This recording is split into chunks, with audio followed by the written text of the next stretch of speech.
За баярлалаа. Хоёр сайд маань ч одоо хоёр ч удаа сайдаа хийж байгаа. Олон жил их хурлын гишүүн хийсэн.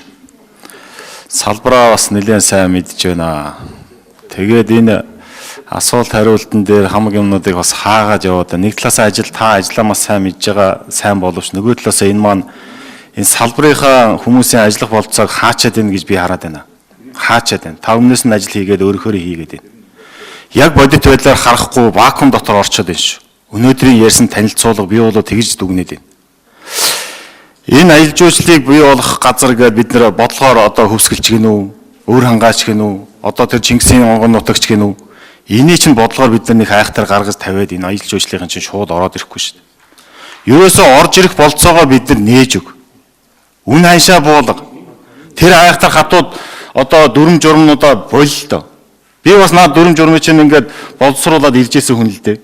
Тийм одоо жорнтой байх хэвээр, тийм гайхалтай гэр чинь хоёр хаалгатай байх хэвээр энэ тэргээд үгүй. Зүгээр наадхаа нээгээд өгч. Тэр ирсэн жуучин чинь модон жорлонтой байна уу, модон жорлонгүй байна уугүй үзээд модон жорлонтой угаасаа тийшээ очихгүй. Хондоо газар руу явчихна. Ганцхан энэ жуучин ирэх нөхцөл бодлосоог та нар нээгээд өгчөөч. Энэ айхтар том дүрм журмнуудаа бүр болчихл доо. Үнэ буулгачих. Одоо тэгээ хамгийн гол юм бол ерөөсөө оюун орлог гишүүнэ. Ганцхан үнэн дээр ирэх үнэн хамгийн хямдхан байх дээр л анхаарат өгөөч.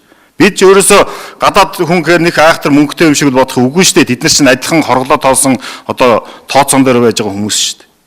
Хэдэн төгрөгөөр буух уу? Хэдэн төгрөгөөр зарцуулах уу? Тэрийгэ бодож ирж байгаа хүмүүс байхгүй. Яагаад биднэрт хамгийн хямдхан хүмүүс орж ирж гэнэ гэж энэ хүмүүс яриад байгаа. Энэ чинь ерөөсөө бидний ирж байгаа кост зардал нь их байгаа болохоор тэр чинь ирсэн зардалтаа хурж ирээд багийг л зарахыг л бодож явж байгаа байхгүй. Одоо Монгол улсад ирлээ дөнгөж буула энэ гэр хорооллыг үзлээ. Эн чинь өөрөө аялал жуулчлалын одоо предмет байхгүй юу?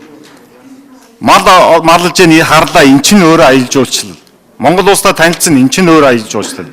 Ганцхан Монголд ирэх үнийг л бид нэр багасгах хэрэгтэй байна. Энэний төлөө одоо мяттайгаа бид нар үзэх хэрэгтэй. Мятта зэрэгцүүлээд хэд хэдэн монополийн айлгаад хэд хэдэн одоо нислэгүүдийг би тухайн үед хийж исэн шүү дээ. Одоо манай мятын надтай нэг тийм сайхан дата байдгүй л баг. Зөрж байгаа л хэдэн нислэгүүд бас 12 онд шинэ засгийн газар үржирээ бүгдийг нь хаагаад мятыгаа өргөж авна гэж явуулсан. Тэгэхээр энэ дээр анхаарал хандуулаад түрүүн тэндээс санал гарч ижил ерөөсөө энэ богинохон зайн дээр хэдүүлэл ажиллая. Зуныхаа үйлрэл. Зуныхаа үйлрэлд энэ мятын үнийг яаж буулгахын, нислэгийн зардал яаж буугахын, нааш орж ирэх болцоо хэр байх юм. Ерөөсөө л оруулж ирсэн нөхцөлд л одоо энэ аялал жуулч нь өөрөө дагаад хөгжиж чинь. Энэ гайхалтай одоо том аялал жуулчлалын цогцлол руу чинь хүн ирээд байгаа болохоор улам хөрөнгө оруулалт ирээд сайжруулад байгаа шүү дээ. А түүнээс ч бодлогоор бол та нар ийм юм сайхан юм барь гэж мянга хэлээд тэд нар чинь сайхан юм шууд барьчдгүй л байхгүй юу? Хүн ирээд байдаг болохоор хүн үйлчлээд байдаг болохоор эн чинь улам сайжруулад хөрөнгө оруулалтаа хийгээд тэгээд модон жорлон байсан бол модон жорлонгоо суудаг байсан бол бүр ойртуулад одоо ингээд сайжруулад явчихж байгаа шүү дээ. Тэгэхээр манайхан энэ дээр нэг анхаараач. Хоёрдугаар энэ бол зайлшгүй пиартайгаа холбоотой шүү. Монгол улсыг конопт хараад үзэхэд бол гэр харагдж байна гэж байгаа. Чингис хааны зураг харагдж байна гэж байгаа. Уул тал харагдж байна. Өөр юу ч байхгүй Монголын талаар мэдээлэл. Судалгаа хийгээд энэ дээр Монголыг гадагшаа пиар гаргаад Монголынхаа одоо пиар сурталчилгааг маш их сайн хийх хэрэгтэй. Тэгээд хурж ирэх үнийг багасгачих. Тэгээд хүрээд ир наадуулчих.